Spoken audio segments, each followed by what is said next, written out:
Bonjour à tous, merci d'être avec nous. La Côte d'Ivoire, candidate au poste de commissaire chargé de la santé à l'Union africaine. C'est le docteur Justin Nguessan Kofi qui a été choisi par les autorités ivoiriennes. Il totalise 20 ans d'expérience professionnelle en tant que coordonnateur de plusieurs projets de santé. Voilà, et sa candidature a été présentée à la presse. Nous Sangaré, Franck Kouadio nous en parle. La Côte d'Ivoire, candidate à l'élection du poste de commissaire chargé de la santé, des affaires humanitaires et du développement social de l'Union africaine. Et c'est le docteur Justin Kofi Nguessan qui a été choisi pour porter les couleurs ivoiriennes à cette élection.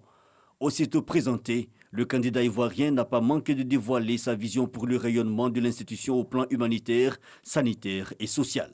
Ce que nous voulons, c'est redonner au continent son indépendance pharmaceutique. Nous voulons également faire en sorte que la mortalité maternelle baisse sur le continent, que les violences basées sur le genre diminuent sur le continent.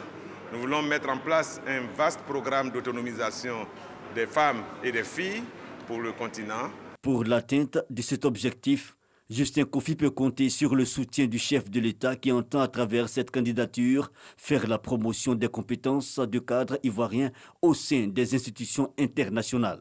C'est avec beaucoup de plaisir et beaucoup de motivation que la Côte d'Ivoire a présenté et soutient cette candidature. Au demeurant, celle-ci s'est dégagée après une présélection qui a vu le docteur Kofi Justin se placer premier. C'est donc une vraie valeur que la Côte d'Ivoire soutient au niveau africain.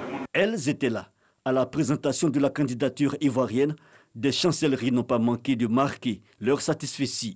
Selon ma modeste personne, je pense que le candidat il a le profil de prendre ce poste.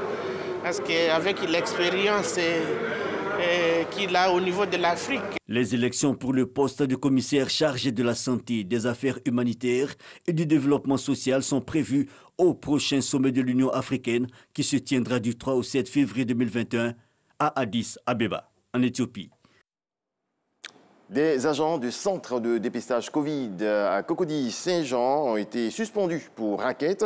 Ils sont accusés de délivrer de faux certificats de négativité à des voyageurs non testés pour de l'argent. Salima Toudia.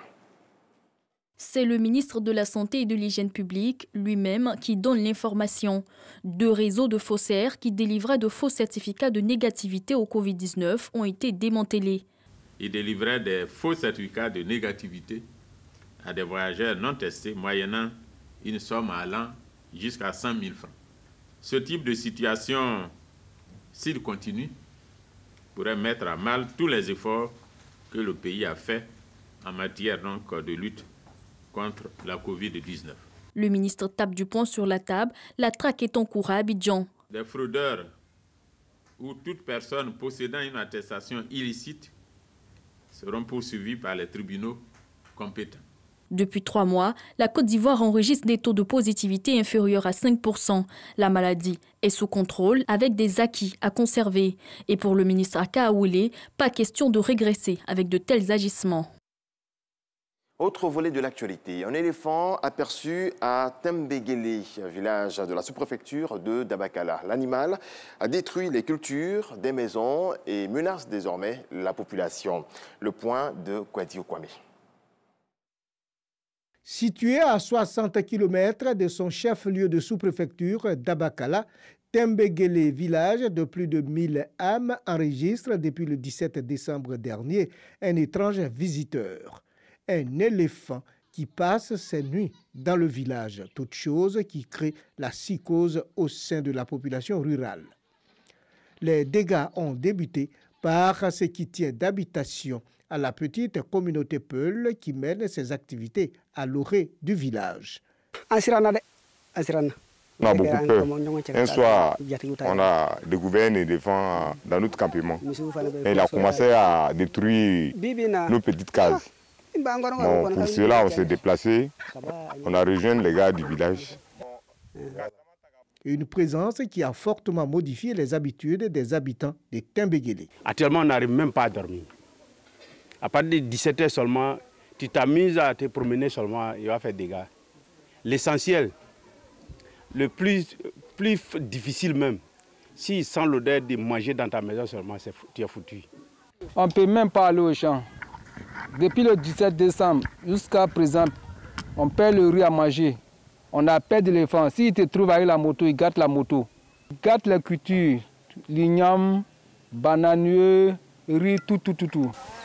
Vraiment, ça nous trouble. Chercher une solution pour venir prendre, pour qu'on puisse être à l'aise au moins. Remettre le pachyderme en un endroit approprié pour la sécurité des populations est tout le souhait exprimé par tous les habitants de Tembéguélé. Pour l'heure, le tout Tembéguélé vit la peur au ventre. Vivement qu'une solution soit trouvée. Prochain point 7h, retrouvez à présent Alix. Tout à fait.